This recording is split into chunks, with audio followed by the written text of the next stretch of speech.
महाराष्ट्रात सध्या जोरदार वारे कशाचे वाहत असतील तर ते पुनर्विकासाचे अर्थात रिडेव्हलपमेंटचे.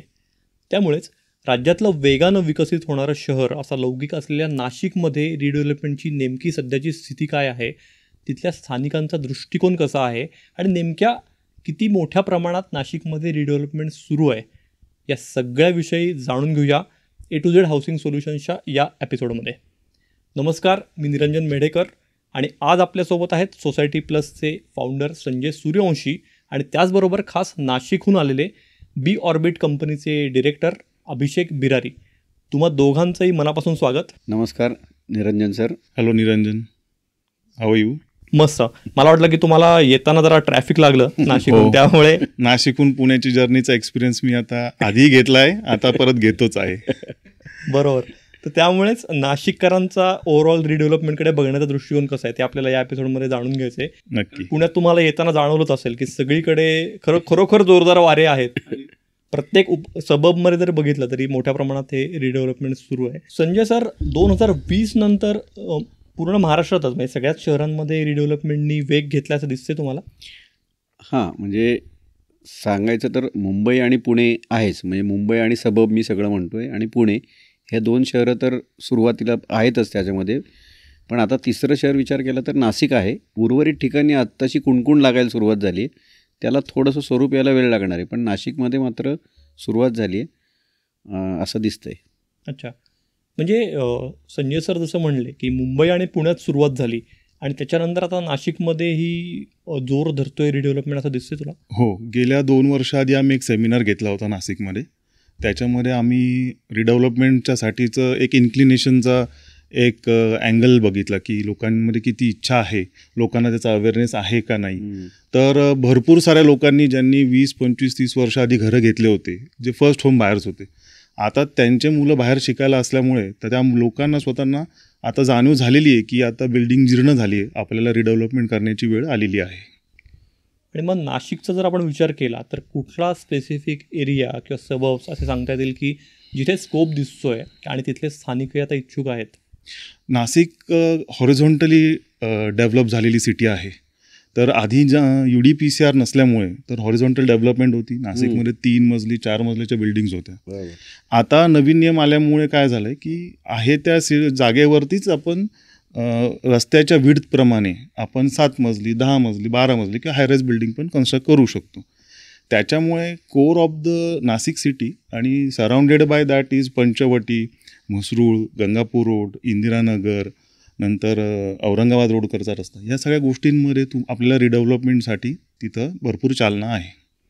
थोडंसं ॲड ऑन करीन मी याच्यामध्ये की महाराष्ट्र शासनाने डिसेंबर 2020ला जे संपूर्ण महाराष्ट्राकरता मुंबई वगळता एकच बांधकाम नियमावली, ज्याला UDCPR डिसेंबर 20 असं म्हटलं आहे, आणि ती लागू झाल्यानंतर असं झालं आहे की तुमचा जुना जो काय FSI होता, जो 1:1 होता, जेवढी तुमची जमीन आहे तेवढंच बांधकाम, त्याच्याऐवजी नवीन शासनाच्या नवीन नियमाप्रमाणे तुमची रोड विड्थ जर तुमच्या इमारतीच्या पुढची 9 मीटर मिनिमम असेल आणि त्याच्या पुढं कितीही, तर त्या विड्थप्रमाणे तुमचं बांधकामाला वाढीव बांधकाम करण्याचा अधिकारच शासनाने त्याच्यातनं दिल्यामुळं, आणि मुंबई आणि पुण्यासारख्या दोन्ही ठिकाणी हे प्रूव्हन झालं आहे की जो UDCPR दिला आहे आणि त्याला 5 वर्ष हे ज्यांनी याची सुरुवात केली ते पूर्णत्वाला गेलं आहे आणि हे सगळं शक्य झालं आहे. आता हे सगळं इतर शहरांमध्ये पण हे की जर पुण्यात आणि मुंबईत होतं आहे तर मग आपल्या शहरात पण हे होऊ शकतं आहे, कारण काय नियमावली ही संपूर्ण शासनाची एकाच सगळ्यांना सारखीच लागू आहे. सो हा बदल जो आहे ना, या बदलामुळं हे पुनर्विकासाचं जे वारं वाहतं आहे आणि त्याला चांगल्या पद्धतीचा दोर धरला जातो आहे तो यामुळं. खूपच महत्त्वाचा मुद्दा सांगितला संजय सर तुम्ही. अभिषेक, एक थोडासा आता वेगळा विषय असाही येतो की रिडेव्हलपमेंटला कितीही पोषक वातावरण जरी असलं तरी घर हा कुठेतरी भावनिक मुद्दा असतो. म्हणजे आपण 20, 25, 30 वर्ष ज्या घरात राहतो तर ते पाडून परत नव्याने बांधणं, तर याच्यामध्ये मला असं वाटतं की जे रहिवासी आहेत किंवा स्थानिक आहेत तर ते कसं बघतायत या पूर्ण प्रोसिजरकडे, हा पण एक खूप महत्त्वाचा विषय ठरतो. तर नाशिकचा विचार केला आपण तर नाशिककरांची मानसिकता किंवा दृष्टिकोन कसा दिसतोय तुला? तो पॉझिटिव्ह आहे का ते अजून तयार होत आहेत मानसिकरित्या? कसं दिसतंय तुला चित्र? जसं मी आधी बोललो की 2 वर्ष आधी आम्ही जो सेमिनार घेतला त्यावेळेला आम्हाला एक एक्सपिरियन्स असा आला की ज्या वेळेला 25-30 वर्ष आधी ज्यांनी घर घेतलं ते फर्स्ट होम बायर होते त्यांच्या लाईफमधले, कारण ते पण कुठून तरी मायग्रेट होऊन नाशिकमध्ये कामासाठी व्यवसायासाठी आलेले होते. त्यामुळे आता जे त्यांचे जे यंग जनरेशन आहे, काही त्यांच्याबरोबर राहते किंवा काही बाहेर राहते, पण आता त्यांनी जे त्यांच्या आयुष्यामध्ये फर्स्ट टाईम इन्व्हेस्टमेंट केलेली आहे, ती जे घर कमवलेलं आहे, त्याच्यामध्ये इमोशनल व्हॅल्यू खूप जास्त आहे. त्यामुळे त्यांची फार इच्छा आहे की ह्या गोष्टीला परत एक नवीन रूप यावं, त्याच्यावर आम्हाला नवीन ज्या अद्ययावत ज्या ॲम्युनिटीज आहेत, फॅसिलिटीज आहेत, स्पेसिफिकेशन्स आहे, ते पण आम्हाला मिळाव्या. जसं आधीच्या काळामध्ये 3 मजली बिल्डिंग असल्यामुळे लिफ्ट नव्हती, आज लिफ्ट ही बाय डिफॉल्ट झाली. कारण आज जे लोक रिडेव्हलपमेंटसाठी येत आहे त्यांचं ॲव्हरेज वय 55 to 65च्या रेंजमध्ये त्या लोकांना रिडेव्हलपमेंटची गरज आहे, त्यांना असं जाणवतं आहे. तर त्यांची आज बेसिक नेसेसिटी इज लिफ्ट. त्याच्याचबरोबर कॉर्पोरेशनच्या नियमानुसार ज्या काही फॅसिलिटीज किंवा गरजेच्या काही गोष्टी आहेत, rain water harvesting, fire fighting, जे पण काही आहे, सोलर झालं, ह्या सगळ्या गोष्टींची तिथं प्रोव्हिजन होणं हे त्यांची आता मोठी काळाची गरज आहे आणि it's a need of a time. त्याच्यानंतर म्हणजे एक डिमांड सप्लायचं जर आपण हे बघितलं तर म्हणजे आता डिमांड तर दिसते आहे, म्हणजे स्थानिकांचा पण पॉझिटिव्ह ॲप्रोच एक आहे रिडेव्हलपमेंटकडे बघण्याचा. दुसरीकडे डेव्हलपर्स, बिल्डर्स यांचा रिडेव्हलपमेंटकडे बघण्याची मानसिकता कशी दिसते आहे, आणि नाशिकमधले जे डेव्हलपर्स ही जी काही डिमांड आहे किंवा नीड आहे ती केटर करतायत का मग बाहेरच्या शहरांमधले डेव्हलपर्स पण येत आहेत तिथे पुण्या मुंबईतले, असं एकूण जर चित्र सांगता आला तुम्हाला तर मी या प्रश्नाला 2 पार्टमध्ये डिव्हाइड करतो. पहिले आम्ही लोकल डेव्हलपर्स किंवा बाहेरचे डेव्हलपर्स. तर आत्ता जे 2 वर्षामध्ये एक जी मूव्हमेंट चालू झालेली आहे रिडेव्हलपमेंटसाठी, जो एक अवेअरनेस चालू झाला आहे, ज्या बिल्डिंग्स 35 वर्ष जुन्या आहेत त्याच्यामध्ये त्यांच्यामधल्या काही लोकांना जो अवेअरनेस होता त्यांचे रिडेव्हलपमेंट झालेत, काहींचे हँडओव्हरसुद्धा चालू आहेत. ह्याच्यामध्ये मोस्ट ऑफ द ठिकाणी लोकल डेव्हलपर हाच प्रायमरी त्यांच्यासाठी कन्सर्न असतो, कारण एक डेव्हलपरचा विश्वास असतो, त्याचे मागचं करिअर असतं, त्याने एक हँडओव्हर केलेले कम्प्लिशन प्रोजेक्टचा एक रिपोर्ट असतो. तर त्या ट्रस्ट फॅक्टरवरती लोकांना तो जास्त इझी असतं की लोकल डेव्हलपरबरोबर जाणं. नाशिक, आता coming back to the second part, Nashik हे जे शहर आहे हे पुण्या मुंबईसारखं नाही आहे. It's a layout city. तर तुम्ही सेंटर ऑफ द सिटीला जरी गेले आणि आता बाहेर जरी गेले तर नाशिकला पहिले लेआउट्स बनता, लेआउट सँक्शन होता, मग त्याच्यामध्ये बिल्डिंग्स तयार होता. त्यामुळे नाशिकला रिडेव्हलपमेंटचे जेवढे पण कोर एरियाज आहे त्याच्यामध्ये तुम्हाला मॅक्झिमम 400 स्क्वेअर मीटरपासून ते 1000 स्क्वेअर मीटरचे तुम्हाला प्लॉट्स बघायला मिळतील. त्यामुळे ती न्यूक्लिअर डेव्हलपमेंट आहे, ती अशी क्लब किंवा गेटेड कम्युनिटी डेव्हलपमेंट नाही आहे. त्याच्यामुळे जसं पुण्याला सरांचा जो अनुभव आहे ज्याच्यामध्ये 5 टॉवर एकत्र आहेत किंवा 5 बिल्डिंग्स एकत्र, त्याच्यामध्ये 3 मोठे टॉवर हायराईज होणार आणि त्या पद्धतीने एक डेव्हलपमेंट होणार, तसं नाशिकला सिंगल बिल्डिंग्सच्या अपार्टमेंटची डेव्हलपमेंट ही चालू आहे. मी थोडं ॲड ऑन करीन याच्यामध्ये की म्हणजे तुम्ही विचारलेला प्रश्न एक मानसिकतेबद्दलचा. आता याच्यामध्ये रेग्युलर कन्स्ट्रक्शन करणं आणि डेव्हलपरचा त्यातला रोल आणि त्याचं या गोष्टीकडे बघण्याचा, प्रोजेक्टकडे बघण्याचा दृष्टिकोन हा, आणि रिडेव्हलपमेंट करताना ह्या ठिकाणी बघण्याचा दृष्टिकोन ह्यात फरक आहे. त्याचबरोबर ह्या ठिकाणी महत्त्वाचा मुद्दा आहे की त्याला सोसायटीच्या मेंबरबरोबर डील करायचं आहे, त्यांची सगळं समजून घ्यायचं आहे, त्यांना समजून द्यायचं आहे आणि त्यांच्याबरोबर जवळजवळ कमीत कमी 3 ते 4 वर्ष हा सगळा पूर्ण प्रवास करायचा आहे. तर हा जो मानसिकतेतला बदल आहे ना, हा बदल खूप गरजेचा आहे. आणि जसं पुण्यातल्या डेव्हलपर्सनी हा बदल स्वीकारला आणि मग आता त्याला जास्त चांगली चालना मिळाली, हा बदल नाशिकच्या ह्याच्यामध्ये आत्ताशी सुरुवात झाली आहे. याला हा बदल होणं गरजेचं आहे. पण जे सुरुवातीचे बिल्डर आहे की ज्यांनी ही सुरुवात केली त्यांच्यामध्ये हा बदल जाणवतो आहे की या ठिकाणी मला लोकांच्या बरोबर जाऊन हे सगळं पूर्ण प्रोजेक्ट हे करायचं आहे. हा फरक एक आहे.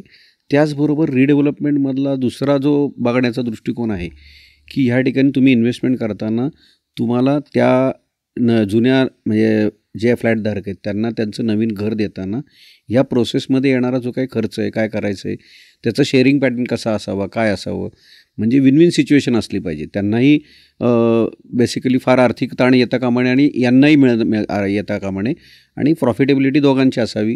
म्हणजे त्यांना बेनिफिट्स आणि यांना प्रॉफिटेबिलिटी, याची मानसिकता, तो एक बॅलन्स कसा साधायचा. तर ह्या सगळ्या गोष्टीची मानसिकता सुरुवात झाली आहे आणि त्याला स्वरूप प्राप्त होतं आहे. पण एक तो म्हणतात ना, एक मॅच्युअर्ड स्टेज यायला थोडंसं सुरुवात झाली, वेळ लागेल त्याला, पण अशा पद्धतीचा बदल जाणवतो आहे. म्हणजे हाच मुद्दा पुढे घेऊन जायचा आपण म्हणलं तर व्यवसायाच्या संधी जेव्हा वाढतात तेव्हा स्पर्धाही वाढते आणि दुसरीकडे संजय सर म्हणतात तसा तो एक प्रोफेशनल ॲप्रोच येणं पण गरजेचं असतं. तर नाशिकच्या बिल्डर्स कम्युनिटीमध्ये तुम्हाला ही आता कॉम्पिटिशन दिसते कुठेतरी आणि दुसरीकडे ती मॅच्युरिटी किंवा प्रोफेशनल ॲप्रोचही वाढतोय असंही दिसतंय. मी स्वतः ॲज अ डेव्हलपर असल्यामुळे मी त्या बाबतीत थोडं जास्त भाष्य नाही करू शकत की प्रोफेशनलिझम कोण कसं करतं आहे. पण डेफिनेटली कॉम्पिटिशन तयार होते आहे, हे वाढणार पण आहे. याच्यामध्ये जसं संजय सरांनी सांगितलं की भरपूर साऱ्या गोष्टींची एक क्लॅरिटी देणं किंवा एक प्रोसेसही. तर होतं असं आहे की एक थोडा आउट ऑफ कॉन्टेक्स्ट विषय, पण होतं असं आहे की रिडेव्हलपमेंटची प्रोसेस काय आहे किंवा कशी असते किंवा हे मला करायचं काय, त्याच्यासाठी आम्ही 2 वर्ष आधी एक सेमिनार घेतला होता.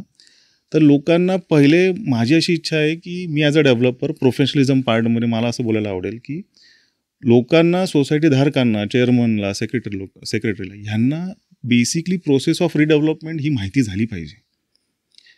त्याच्यानंतर पुढच्या सगळ्या गोष्टी येतात की तुझे पहिले डॉक्युमेंटेशन क्लिअर आहेत का, सगळ्यांचे टॅक्सेस, आधीची तुमची सोसायटी आज तुमच्या नावावर आहे का, कन्व्हिन्स डीड झाला आहे का, अशा भरपूर साऱ्या गोष्टी आहे ज्या सरांच्या स्कोपमध्ये पडतात. आणि डेव्हलपर हे बेसिकली फेस करतायत की सोसायटीला करायचं आहे, मला तर प्रोजेक्ट रिडेव्हलपमेंटला घ्यायचं आहे, पण त्या सोसायटीचे हे सगळे कंप्लायन्सेस मात्र खूप बेसिकली पूर्ण होण्याच्यासाठी त्यांना अडचण निर्माण होती. हा डेव्हलपरचा पण प्रॉब्लेम आहे तिथं. त्याच्यामुळे मग काय झालं की एक आमचं स्वतःचं आम्ही एक आता मॉडेल बनवलं आहे. त्या मॉडेलमध्ये तुम्हाला प्रत्येक गोष्टीची म्हणजे सॅटर्डे 15 दिवसातला एक तो शनिवार आहे, रविवार, त्याच्यामध्ये आमची टीम जाऊन जी पण आमच्याकडे इन्क्वायरीज होतात किंवा जिथं आम्हाला कुठे माहिती द्यायची, तर त्या केसमध्ये आमची टीम जाऊन त्यांना पहिले तर माहिती देणार, सगळं इन्फॉर्मेशन देणार की प्रोसेस काय आहे, कसं होणार आहे. त्याच्यानंतर मग त्याच्यासाठी लागणाऱ्या प्रत्येक गोष्टी आमच्याकडे आता इन हाऊस, म्हणजे एव्हरीथिंग अंडर वन रूफ, ह्या कॉन्सेप्टने, या प्रोफेशनलिझमच्या पार्टने आम्ही तिथं वर्क करतो आहे.